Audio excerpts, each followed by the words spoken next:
السلام علیکم۔ اسلامی ادوار چینل پہ آپ سب کو خوش آمدید۔ آج میں آپ کے لیے شمشیر بے نیام کی 19ویں ایپیسوڈ لے کے آیا ہوں، تو چلیے آئیے شروع کرتے ہیں۔ آگے نکل جاؤ اکرما نے پیچھے دیکھا۔ عمرو بن عبدو کا گھوڑا ہوا میں اڑا رہا تھا۔ عمرو رکابوں پر کھڑا آگے کو جھکا ہوا تھا۔ کسی کو توقع نہیں تھی کہ اتنے وزنی سوار کے نیچے گھوڑا خندق پھلانگ لے گا، لیکن گھوڑا اسی جگہ پر جا پڑا جہاں اکرما کا گھوڑا کھڑا تھا۔ عمرو کے گھوڑے کی ٹانگیں ایسی دوہری ہوئیں کہ منہ کے بل گرا اور ایک پہلو پر لڑک گیا۔ عمرو گھوڑے کی پیٹھ سے لڑک کر کلا بازیاں کھاتا گیا۔ ایک لمحے میں گھوڑا اٹھ کھڑا ہوا، ادھر عمرو اٹھا اور پلک جھپکتے گھوڑے پر سوار ہو گیا۔ اس کے پیچھے اکرما کے دو سوار اکٹھے چلے آ رہے تھے۔ خندق کے کنارے پر آ کر دونوں سواروں نے اپنے گھوڑوں کی پیٹھیں خالی کر دی تھیں اور ان کی گردنوں پر جھکے ہوئے تھے۔ دونوں گھوڑے خندق پھلانگ گئے۔ اہل قریش کے لشکر نے داد و تحسین کے نعرے لگائے۔ اس شور سے مسلمان پہرہ دار دوڑے آئے۔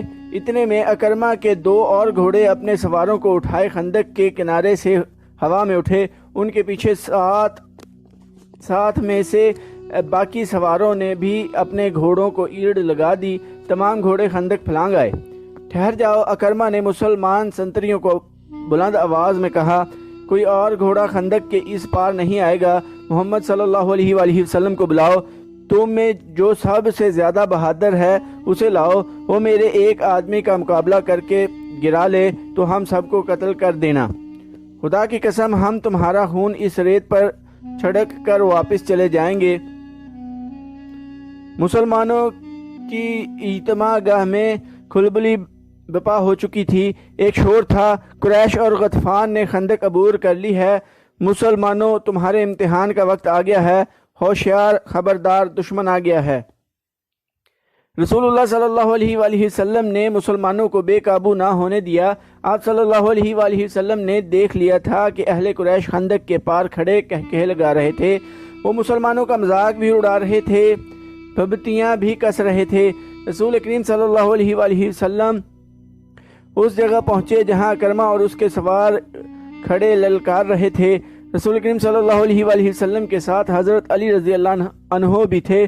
آپ صلی اللہ علیہ وآلہ وسلم نے صورتحال کا جائزہ لیا تو سمجھ گئے کہ اکرما انفرادی مقابلے کے لیے آیا ہے۔ آپ صلی اللہ علیہ وآلہ وسلم کو اور حضرت علی رضی اللہ عنہ کو دیکھ کر عمرو بن عبدو نے اپنا گھوڑا آگے بڑھایا۔ قسم ہے حبل اور عزا کی، عمرو نے للکار کر کہا، تم میں مجھے کوئی ایک بھی نظر نہیں آ رہا جو میرے مقابلے میں اتر سکے۔ مورخ عینی شاہدوں کے حوالے سے لکھتے ہیں کہ مسلمانوں کی خاموشی گواہی دے رہی تھی کہ ان پر عمرو کا خوف طاری ہو گیا ہے۔ وجہ یہ تھی کہ عمرو کی جسامت اور طاقت کے ایسے قصے مشہور تھے جیسے وہ مافوق الفطرت طاقت کا مالک ہو۔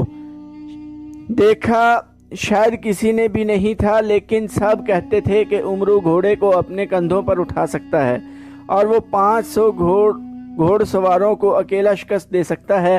اس کے متعلق ہر کوئی تسلیم کرتا تھا کہ اسے نہ کوئی گرا سکا ہے نہ کوئی گرا سکے گا۔ ابو سفیان خندق کے پار کھڑا دیکھ رہا تھا۔ خالد اور صفوان بھی دیکھ رہے تھے۔ غطفان، اینیا اور ان کا تمام لشکر دیکھ رہا تھا، اور نعیم رضی اللہ عنہ بن مسعود بھی غیر مسلموں کے لشکر میں دم بخود کھڑے تھے۔ میں جانتا ہوں تم میں سے کوئی بھی آگے نہیں آئے گا۔ عمرو بن عبدو کی للکار ایک بار پھر گرجی۔ خندق کے پار قریش کا کہکہا بلند ہوا اور کئی پھبتیاں سنائی دیں۔ حضرت علی رضی اللہ عنہ نے رسول خدا صلی اللہ علیہ وآلہ وسلم کی طرف دیکھا۔ آپ صلی اللہ علیہ وآلہ وسلم نے اپنا امامہ سر سے اتارا اور حضرت علی رضی اللہ عنہ کے سر پر باندھ دیا، پھر اپنی تلوار حضرت علی رضی اللہ عنہ کو دی۔ مورخ ابن سعد نے لکھا ہے کہ رسول کریم صلی اللہ علیہ وآلہ وسلم کی سرگوشی سنائی دی، علی رضی اللہ عنہ کا مددگار تو ہی ہے میرے اللہ۔ مورخین نے اس تلوار کے متعلق جو رسول اکرم صلی اللہ علیہ وآلہ وسلم نے حضرت علی رضی اللہ عنہ کو دی تھی لکھا ہے کہ یہ قریش کے ایک مشہور جنگجو منبع بن حجاب کی تھی۔ وہ بدر کی لڑائی میں مارا گیا تھا۔ فاتح مجاہدین نے یہ تلوار حضور صلی اللہ علیہ وآلہ وسلم کو پیش کی تھی۔ آپ صلی اللہ علیہ وآلہ وسلم نے اس کے بعد یہی تلوار اپنے پاس رکھی۔ اب آپ صلی اللہ علیہ وآلہ وسلم نے وہی تلوار حضرت علی رضی اللہ عنہ کو دے کر عرب کے ایک دیو قامت کے مقابلے میں اتارا۔ یہ تلوار تاریخ اسلام میں ذوالفقار کے نام سے مشہور ہوئی۔ حضرت علی رضی اللہ عنہ عمرو بن عبدو کے سامنے جا کھڑے ہوئے۔ ابو طالب کے بیٹے عمرو جو گھوڑے پر سوار تھا، حضرت علی رضی اللہ عنہ سے مخاطب ہوا، کیا تم بھول گئے ہو کہ تمہارا باپ میرا کتنا گہرا دوست تھا؟ کیا یہ میرے لیے بہت برا فعل نہیں ہوگا کہ میں اپنے عزیز دوست کے بیٹے کو قتل کر دوں؟ اے میرے باپ کے دوست، حضرت علی رضی اللہ عنہ نے للکار کر جواب دیا، ہماری دوستی ختم ہو چکی ہے۔ خدا کی قسم میں تمہیں صرف ایک بار کہوں گا کہ اللہ کو برحق اور محمد صلی اللہ علیہ وآلہ وسلم کو اللہ کا رسول تسلیم کر لو اور ہم میں شامل ہو جاؤ۔ تم نے ایک بار کہہ لیا ہے۔ عمرو نے کہا، میں دوسری بار یہ بات نہیں سنوں گا۔ میں یہ بھی کہوں گا کہ میں تمہیں قتل نہیں کرنا چاہتا۔ میں تمہیں قتل کرنا چاہتا ہوں عمرو۔ حضرت علی رضی اللہ عنہ نے کہا، اتر گھوڑے سے اور آ میرے مقابلے میں اور بچا اپنے آپ کو اس تلوار سے جو مجھے اللہ کے رسول صلی اللہ علیہ وآلہ وسلم نے عطا کی ہے۔ عمرو کے متعلق مورخ لکھتے ہیں کہ وہ وحشی تھا۔ جب وہ غصے میں آتا تھا تو اس کا چہرہ غضبناک ہو کر درندوں جیسا ہو جاتا تھا۔ وہ گھوڑے سے کود کر اترا اور تلوار سونت کر حضرت علی رضی اللہ عنہ پر پہلا وار اتنی تیزی سے کیا کہ دیکھنے والے یہ سمجھے کہ اس کی تلوار نے حضرت علی رضی اللہ عنہ کو کاٹ دیا ہے، لیکن حضرت علی رضی اللہ عنہ یہ بھرپور وار بچا گئے۔ اس کے بعد عمرو نے یکے بعد دیگرے حضرت علی رضی اللہ عنہ پر متعدد وار کیے۔ حضرت علی رضی اللہ عنہ نے ہر وار غیر متوقع پینترا بدل کر بچایا۔ عمرو نے یہ تو سوچا ہی نہیں تھا کہ جس جسامت اور طاقت پر اسے اتنا گھمنڈ ہے وہ ہر جگہ کام نہیں آ سکتی۔ تیغ زنی کے مارکے میں جس تیزی اور پھرتی کا مظاہرہ حضرت علی رضی اللہ عنہ کر رہے تھے وہ عمرو نہیں کر سکتا تھا، کیونکہ اس کا جسم بھاری بھرکم تھا۔ اگر وہ گھوڑے کو اپنے کندھوں پر اٹھا بھی سکتا تھا تو بھی اس میں گھوڑے جیسی رفتار نہیں تھی۔ اس کی طاقت گھوڑے سے زیادہ بھی ہو سکتی تھی۔ حضرت علی رضی اللہ عنہ نے اس پر ایک بھی وار نہ کیا جسے عمرو نے خوف زدگی سمجھا ہوگا۔ وہ وار پہ وار کرتا رہا اور حضرت علی رضی اللہ عنہ کبھی ادھر کبھی ادھر ہوتے رہے۔ خندق کے پار اہل قریش کا لشکر جو کہکہے لگا رہا تھا لکھت خاموش ہو گیا، کیونکہ ان کا دیو قامت عمرو وار کرتے کرتے رک گیا تھا اور خاموش کھڑا ہو گیا تھا۔ وہ ہانپ رہا تھا۔ وہ غالباً حیران تھا کہ یہ نوجوان جو کتبت میں اس کے جسم کا 20واں حصہ بھی نہیں، اس سے مرعوب کیوں نہیں ہوا؟ دراصل عمرو تھک گیا تھا۔ حضرت علی رضی اللہ عنہ نے جب اس کی یہ حالت دیکھی کہ وہ اپنی طاقت اپنے سارے وار کرتے کرتے صرف کر چکا ہے اور حیران و پریشان کھڑا ہے، تو حضرت علی رضی اللہ عنہ نے یہ حیران کن مظاہرہ کیا کہ تلوار پھینک کر بجلی کی سی تیزی سے عمرو پر جھپٹے اور اچھل کر اس کی گردن اپنے ہاتھوں میں دبوچ لی۔ اس کے ساتھ ہی حضرت علی رضی اللہ عنہ نے عمرو کی ٹانگوں میں اپنی ٹانگ ایسے پھنسائی کہ وہ پیٹھ کے بل گرا۔ اس نے اپنی گردن چھڑانے کے لیے بہت زور لگایا، لیکن اس کی گردن حضرت علی رضی اللہ عنہ کی آہنی گرفت سے آزاد نہ ہو سکی۔ حضرت علی رضی اللہ عنہ نے اس کی گردن سے ایک ہاتھ ہٹا کر کمر بند سے خنجر نکالا اور اس کی نوک عمرو کی شہ رگ پر رکھ دی۔ اب بھی میرے اللہ کے رسول صلی اللہ علیہ وآلہ وسلم پر ایمان لیا تو میں تیری جان بخشی کر دوں گا، حضرت علی رضی اللہ عنہ نے کہا۔ عمرو بن عبدو نے جب دیکھا کہ اس کی وہ طاقت جس سے اہل عرب لرزتے تھے بیکار ہو گئی ہے، تو اس نے یہ اوچھی حرکت کی کہ حضرت علی رضی اللہ عنہ کے منہ پر تھوک دیا۔ دیکھنے والے ایک بار پھر حیران رہ گئے، کیونکہ حضرت علی رضی اللہ عنہ خنجر سے اس کی شہ رگ کاٹ دینے کی بجائے اٹھ کھڑے ہوئے تھے۔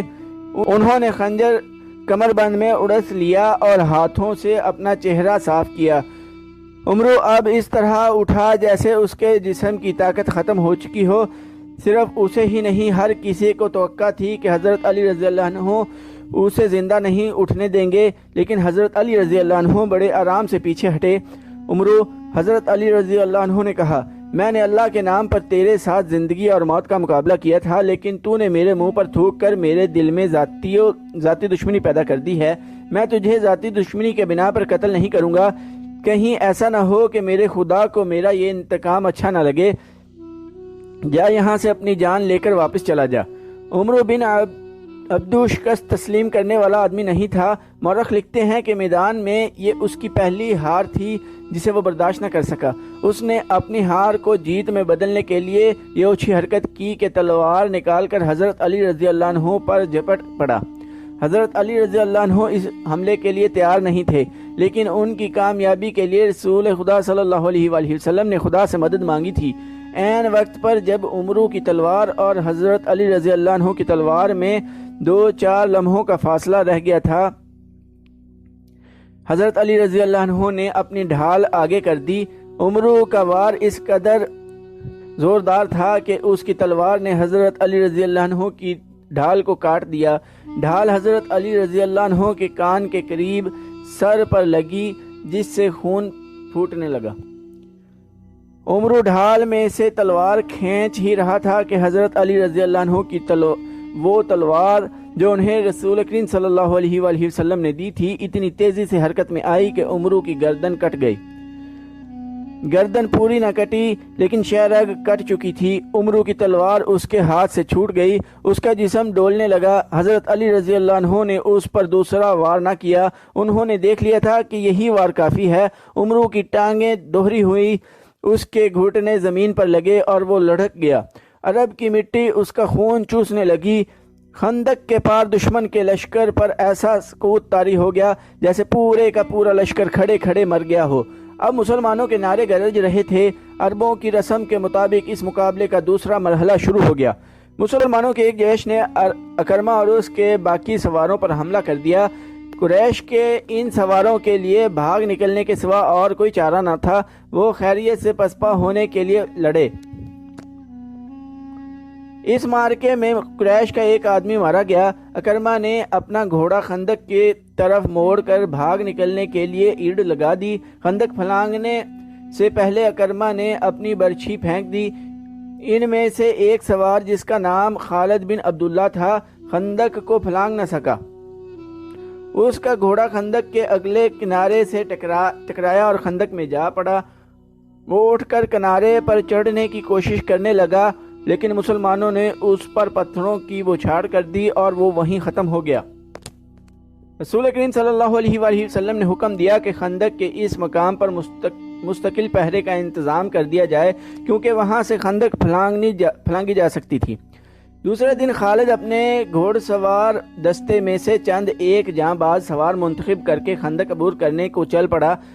خالد رک جاؤ، ابو سفیان نے اسے کہا، کیا تم نے کل اکرمہ کے سواروں کا انجام نہیں دیکھا؟ اب مسلمانوں نے وہاں پہرے کا اور زیادہ مضبوط انتظام کر دیا ہوگا۔